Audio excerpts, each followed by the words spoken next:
सासू हमारी बोलली बिराही बोलिया ननद ताना मारेली ननद ताना मारेली हो स्वामी कमने कर मामा से चुकानी लालना नाही भइले लालना नाही भइले नु स्वामी कवने कर मामा से चुकानी लालना सुख नहीं पमनी हो अंगना में बोलाले सुगवा मधुर बोलिया बोलेला मधुर बोलिया बोलेला हो रनिया सासू जी के बोलालू बिरहिया लालना कैसे पाबोला धनिया सासू जी के बोलालू बिरहिया लालना कैसे पाबोनु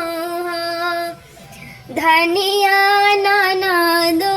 के दिहालू तू गरिया लालना कैसे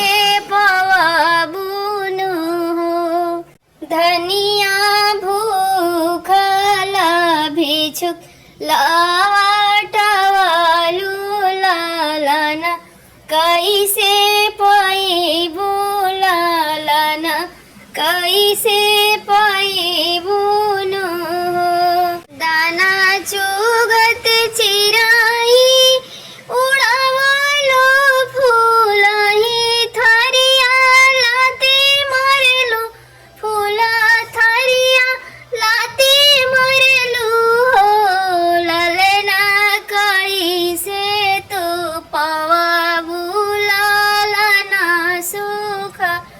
कैसे तू पवाबुनु लालना कैसे पवाबू लालना सुख कैसे लालन गोदी हुई है हो अरे अरे अंगना के सुगनवा तो मीठा बोलिया बोला हो ए सुगवा हम के बतावा जतनिया लालन कैसे पाइबे त गोदिया कैसे खेला ई बहो ए सुगवा हम के बतावा जतनिया लालना कैसे पाइबो सासू के भोरे उठी गोड़ धरिहा ननद के दुलारा करिहा हो रनिया चिरई के दाना चुगैया बागिना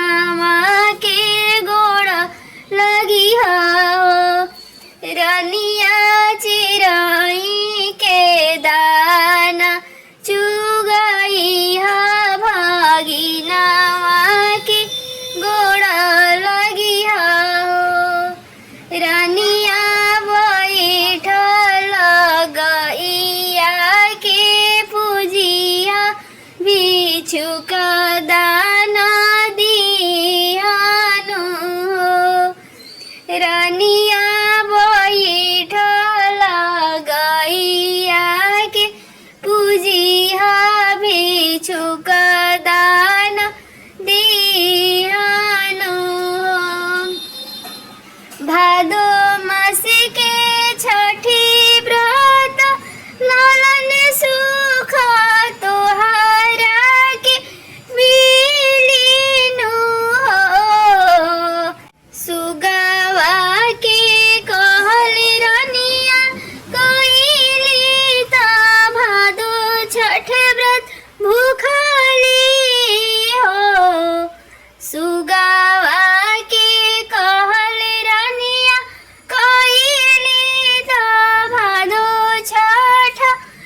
बांझनिया के गोदी भरली हो।